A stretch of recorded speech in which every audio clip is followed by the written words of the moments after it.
Students, हमारे subject MECE MA 202 fluid mechanics एवं machines के वीडियोज़ की श्रृंखला में आज हम पाइप अरेंजमेंट्स के क्रम में पाइप्स इन पैरेलल मतलब समानांतर क्रम में जुड़े पाइपों में इक्विवेलेंट इक्वेशन किस प्रकार से निकालते हैं या समतुल्य लंबाई उनकी किस प्रकार से निकालते हैं, इसका अध्ययन करेंगे।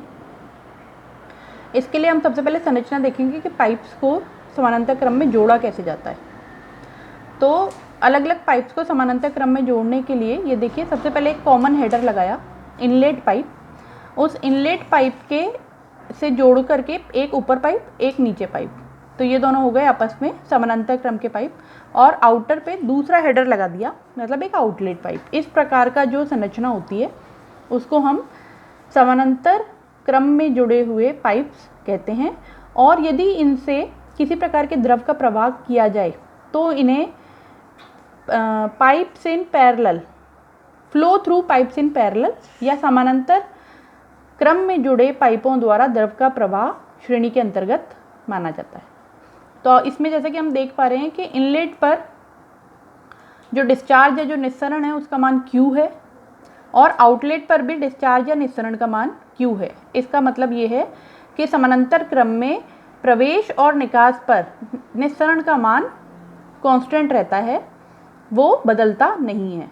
और साथ ही मध्य में समानांतर क्रम में जो पाइप जोड़े जाते हैं उनके अंदर जो डिस्चार्ज होता है वह यदि ऊपर वाले में Q1 और नीचे वाले में अगर हम Q2 माने, ऊपर वाले का डाया D1 और वेलोसिटी V1 लंबाई L1 तथा नीचे वाले का डाया D2 लंबाई L2 और वेलोसिटी V2 हम मान कर चलें, तो चूंकि प्रवेश पर डिस्चार्ज Q1 Q और अंत में भी डिस्चार्ज Q है, तो इन दोनों के कुल डिस्चार्ज का मान सदा Q ही रहेगा।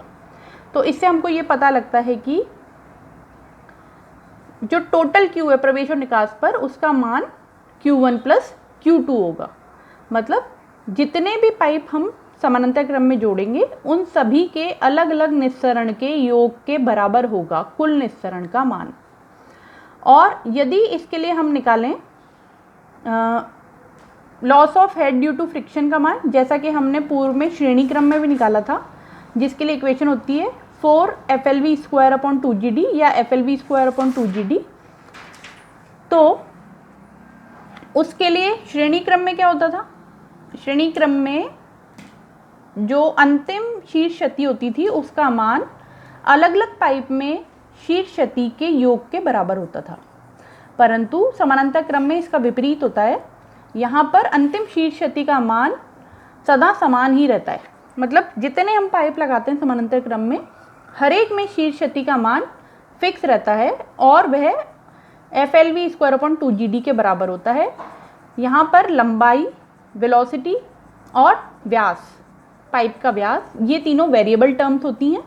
तो जैसे पहला वाला पाइप लेंगे तो 1 हम सफिक्स इसमें यूज़ करेंगे और दूसरा पाइप लेंगे तो 2 करेंगे। अगर 2 से अधिक पाइप होंगे तो उसी क्रम में ये वैल्यू जुड़ती चली जाएंगी।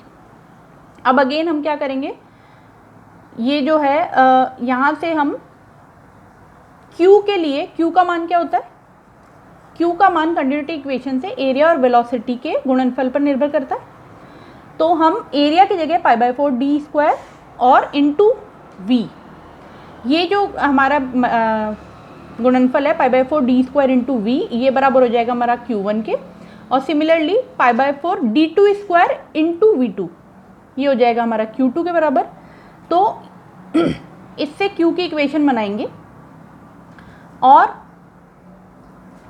सेकेंड इक्वेशन में V का मान इन टर्म्स ऑफ Q रखेंगे और वो रख करके फिर हम समतुल्य लंबाई की गणना करेंगे। और इसके लिए भी हम इक्विवेलेंट पाइप के लिए जो फाइनल इक्वेशन होगी लेंथ ऑफ पाइप की, वो यहाँ पर गणना करेंगे। इसमें इतना ही, धन्यवाद।